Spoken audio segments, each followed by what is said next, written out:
Divine, अप्राकृतिक सा हो गया। मंदिर के गर्भगृह की तरह उनकी इस शरीर की शोभा होने लगी। भगवान सुंदर देवता आकर के देवकी की मंगल गर्भस्तुति करने लगे। इस स्तुति का नाम कृष्ण स्तुति नहीं है, गर्भस्तुति है तो भगवान की स्तुति पर नाम है गर्भस्तुति।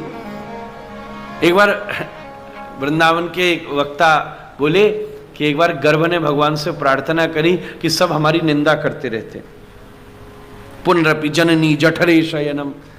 कई जगह लिखा है कि गर्भ ही तो सारा मलमूत्र का पिंड भरा है, इसमें ही तो प्रवेश करना प्रकृति, हमसे इतनी दुश्मनी क्यों, हमने ऐसा क्या बुरा किया भगवान, आपने ही तो हमें बनाया। तो भगवान बोले चिंता मत करो, अब की बार में मैं गर्भ में विराजूंगा और मेरा नाम ही, मेरी प्रथम स्तुति ही गर्भस्तुति है। इस पर खास क्या है, अभी तक परमात्मा गर्भ में नहीं आया, इस बार भगवान ने विधिवत जन्म लिया है, इसलिए कृष्ण के आगमन को जन्माष्टमी कहा जाता है, कृष्णाष्टमी नहीं कहा जाता। राम जी आते तो रामनवमी बोलते हैं, पर जो श्री कृष्ण आते तो बोलना चाहिए था, जैसे राधाष्टमी भी बोलते हैं हम, तो बोलते सब कृष्णाष्टमी, पर एक पुरानी आर्ष परंपरा से सब महात्मा जन्माष्टमी कहते आए। चूंकि आज भगवान आए ये बड़ी बात नहीं है, पर आज भगवान ने जन्म लिया है। यशोदाया, आनंद वृंदावन चंपुकार लिख रहे हैं महाराज जी, यशोदाया क्रोडे कुबलयमि बहुजस्तद भवेत। आहा, कालिदास की तर्ज का श्लोक है, अनाग्रातम भृंगई, उसने पुष्पम लिखा है, अनाग्रातम भृंगई रनपहत सौगंधमलिनै रनुत्पन्नम नीरे स्वनुपहत मूर्भि कणभरै अदृष्टं केनापि क्वचन चचिदानंद सरसो यशोदाया क्रोडे कुबलयमि बहुजस्तद भवे। ऐसे यशोदा क्रोड में विराजे। सब देवताओं ने स्तुति करी। सत्यव्रतम सत्यपरम त्रिसत्यम सत्यस्य यौनिम निहितं च सत्ये सत्यस्य सत्यमृत सत्यनेत्रम सत्यात्मकं त्वां शरणं प्रपन्ना। भगवान का पहला नाम सत्य कहकर देवताओं ने स्तुति करी। भाद्र कृष्णाष्टमी का दिन अवस्थित हो गया। भगवान अति भद्र हैं, भद्र और सुभद्र दोनों लीला करेंगे। उसमें रोहिणी नक्षत्र व्याप्त हो गया। रोहिणी नक्षत्र के ओ बा बीबू 4 पद होते, तीसरा पद उपस्थित होने ही वाला था। उसी समय देखा तमद्भुतम बालकमंबुजिक्षणम चतुर्भुजम शंख गदायुधायुधम श्रीवत्सलक्ष्मं गलशोभिकौस्तुभम पीतांबरम सांद्रपयोग सौभगम। चतुर्भुज भगवान सामने खड़े हो गए। तुमने कहा था मुझ जैसा बेटा मिले मैं सब कर सकता हूं, दूसरा भगवान पैदा नहीं कर सकता, इसलिए मैं स्वयं ही आ रहा हूं। 10 वर्ष बाद तुम पर कृपा करूंगा। श्री वसुदेव जी के हृदय में आते देवकी के गर्भ में भगवान स्थापित हो गए। मेरे बड़े महाराष्ट्री कहते, एक सामान्य बच्चा कब पैदा होता है? जब माँ के पेट में दर्द होता है। भगवान कब पधारते हैं? जब भक्त के हृदय में पीड़ा होती है। हृदय की पीड़ा से ही, हृदय जब आर्द्र होता है तभी तो परमात्मा प्रकट होते हैं। उसी समय ठीक रात्रि के 12 बजे सारे ग्रह शांत हो गए। काल अत्यंत शोभनीय हो गया। शांताक्ष ग्रह तारकम काल परम शोभनम। आहा, चंद्रमा, तारे, सब सितारे, सब कुछ शोभनीय हो गया। सुगंध मलयाचल सुंदर पवन चलने लगी। घिनी घिनी वर्षा प्रारंभ हो गई। महाराज चंद्रमा कहता, बादलों हटो, हम आगे रहेंगे, मेरे वंश में भगवान आ रहे हैं। बादल कहते, हमारा वर्ण लेकर आ रहे हैं, मेघवर्णम शुभंगम। हमको आगे रहने दो। ये सुंदर प्रकृति आपस की दिव्य शोभा में अद्वितीय रूप से अवस्थित हो गई। उसी समय ठीक रात्रि के 12 बजे ये भारतवर्ष धन्य हो गया। बोलिए बाल कृष्ण भगवान की जय। योग माया जी ने सूप की व्यवस्था कर दी, हथकड़ी बेड़ियां खुल गईं, पहरेदार सो गए, सारे दरवाजे खुल पड़े। उसी समय वसुदेव जी भगवान को सूप पर लेकर के मंगलमय भाव से चल दिए। सूपाकृत बुद्धि में परमात्मा आते हैं। वो सूप जो चावल और कंकड़ को अलग कर दे, वो बुद्धि जो भेद अभेद, शुद्धता अशुद्धता, पवित्रता अपवित्रता, इन सब में अंतर कर दे, ऐसी ही बुद्धि में परमात्मा का प्रवेश हो सकता है। वसुदेव जी लेकर के चले, सारा व्रज अत्यंत आनंदित हो गया।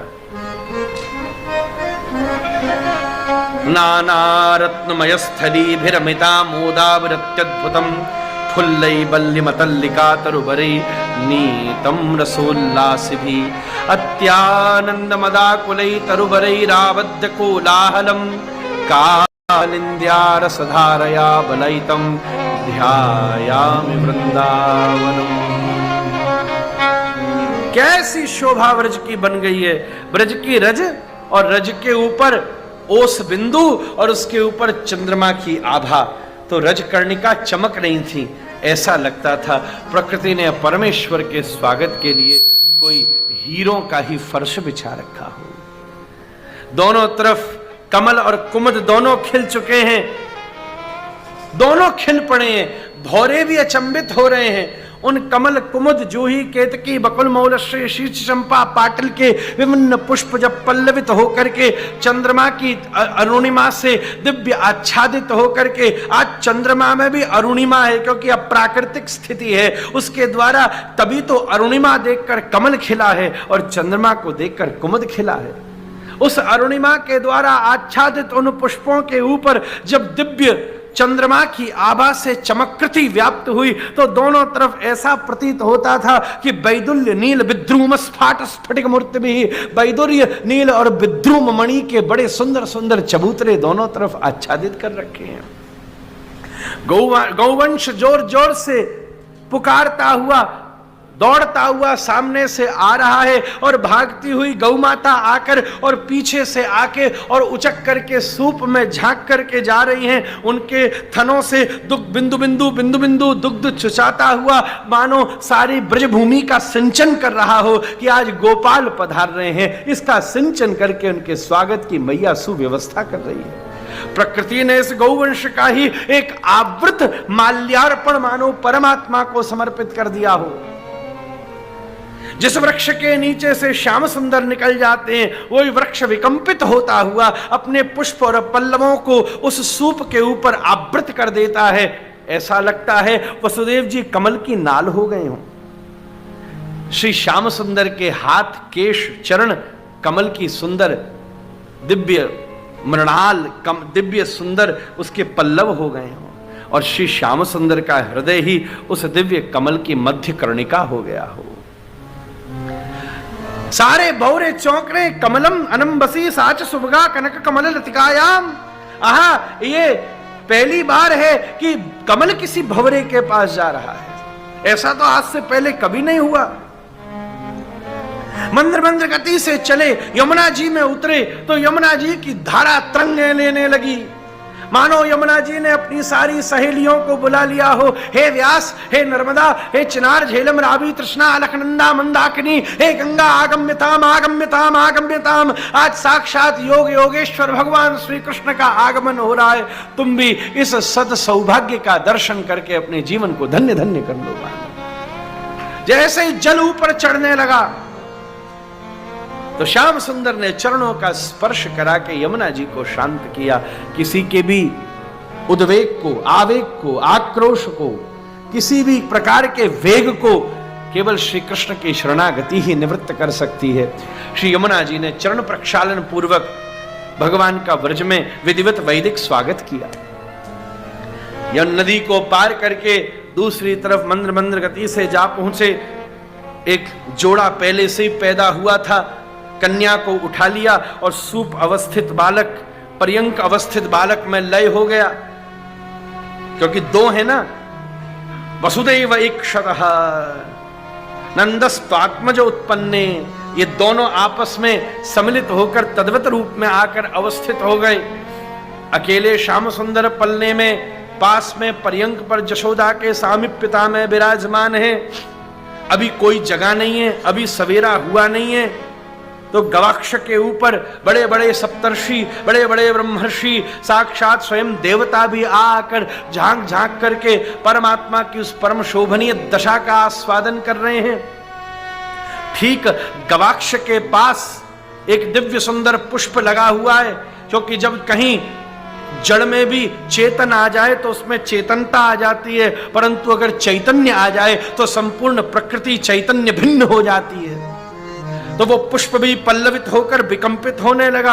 आहा, श्याम सुंदर आ गए हैं, उसमें भी चेतनता चैतन्यता प्रकट होने लगी। मैं कैसे उनका समाश्रय पाऊं, कैसे उनके चरण कमलों का आस्वादन। पहली बार कोई भौरे तो हजारों बार कमलास्वादन के लिए तड़पे हैं, पर आज श्री यशोदा के एक गवाक्ष के गुलदस्ते में उपस्थित हो रहा एक पुंडरीक भी विकंपित हो रहा है कि कब उसको श्री कृष्ण चरण मकरंद के आस्वादन का सद सौभाग्य प्राप्त हो जाए। पर वो बेचारा जड़वत वहीं बैठा हुआ है, वो तो जड़ है ना, उस पे तो कोई चरण नहीं है, वो तो स्वयं चल नहीं सकता। वहां बैठा बैठा श्याम सुंदर की रूप माधुरी, अंग माधुरी, रस माधुरी, नयन माधुरी, चरण चापन माधुरी का समास्वादन करता हुआ वहीं बैठा तड़प रहा है। उसी समय किशोरी जी महाराज वृषभान घर में पहले आ चुकी हैं। उस भक्त की पीड़ा को समझकर रात्रि के समय करवट बदलते समय प्रिया जी ने एक बड़ा सुंदर श्वास, गहरी श्वास ली, एक गहरी जमाई ली। उस गहरी श्वास के आवर्त में मलयाचल पवन का ऐसा आवर्त प्रकट हुआ जो श्री कृष्ण के स्वागत के तद्वत रूप में आकर एक थाल की तरह उस गवाक्ष के भीतर प्रवेश करता हुआ उस आवर्त में उस कमल को उठा करके श्री कृष्ण के चरणों में समर्पित कर किशोरी जी ने ब्रज में श्याम सुंदर का स्वागत कर दिया। ऐसी दिव्य मंगल, दिव्य कांति का समास्वादन अवस्थित हो गया। अब थोड़ा सब अपनी तरंग है, मैं सबको हिसाब से कहूं।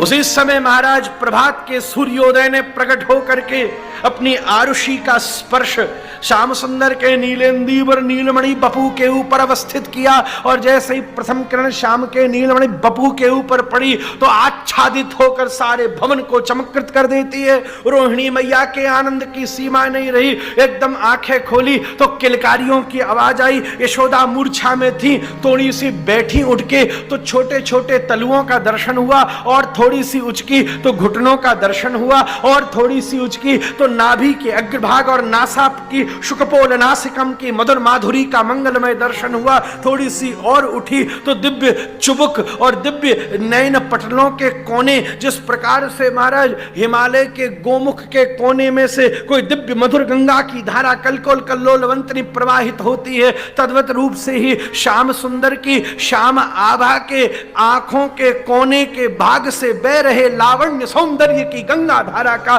दर्शन करके चमत्कृत हो पड़ी एकदम महाराज। और थोड़ी सी उचकी तो छोटे से लाला को देखकर जय जयकार कर पड़ी। अरे बाबा तो बधाई हो, बाबा तो बधाई हो, बाबा तो बधाई हो, बाबा तो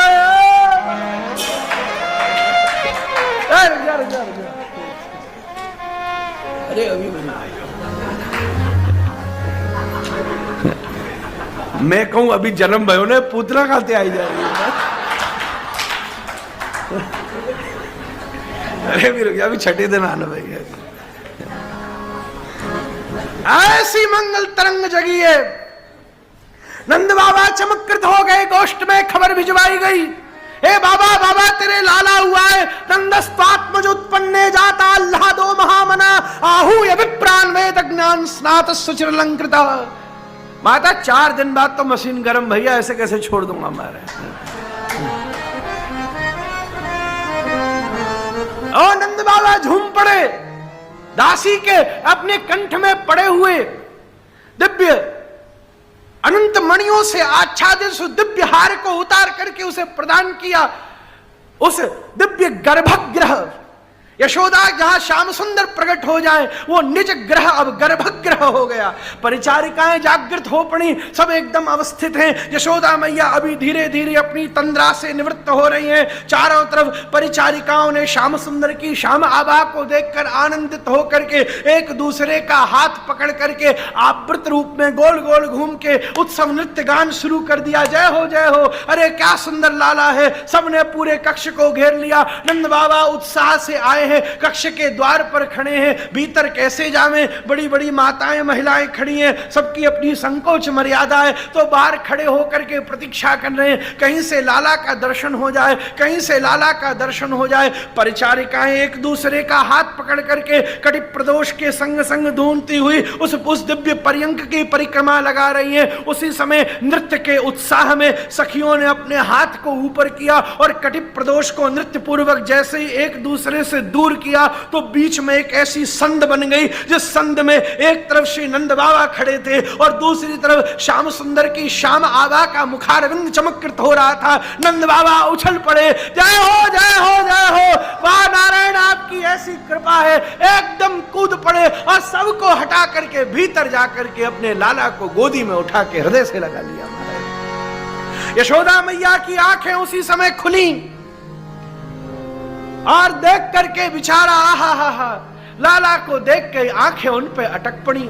जितने भी अश्रुबिंदुओं के घट भीतर विद्यमान थे, श्याम सुंदर के एक कटाक्ष के प्रभाव से वो सब यशोदा मैया के अश्रुबिंदुओं के घट विदीर्ण हो गए और आंखों से अश्रुओं की धारा प्रवाहित होती थी। वो धारा श्याम सुंदर के शीश के ऊपर निपतित होती हुई, उनके मस्तक से घूमती हुई, उनकी पलकों से लुढ़कती हुई, उनके कपोलों पर ठहरती हुई, उनकी ठोड़ी पर थोड़ी देर रुकती हुई, उनकी छाती पर टपकती हुई, उनकी नाभि में भरती हुई, उनके कटि प्रदोष से घूमती हुई, उनके घुटनों में लुढ़कती हुई, उनकी नखमणि के ऊपर रुकती हुई और जैसे धरती के ऊपर टपकती तो महाराज श्री राधा रानी के श्री अंग पर विद्यमान जितने भी स्फुलिंग हैं वो सब अनंत पिपीलिकाओं के रूप में प्रकट होकर के यशोदा मैया के उस आंगन में घूमते हुए, उस दिव्य अश्रुबिंदुओं में दिव्य स्निग्ध होते हुए, वृंदावन की रज में लुंठित होते हुए इस संपूर्ण ब्रज को श्याम सुंदर के आगमन के लिए तद्वत तैयार कर देते हैं। ये सब उसकी ही सूक्ष्मतम धारा का स्वरूप है।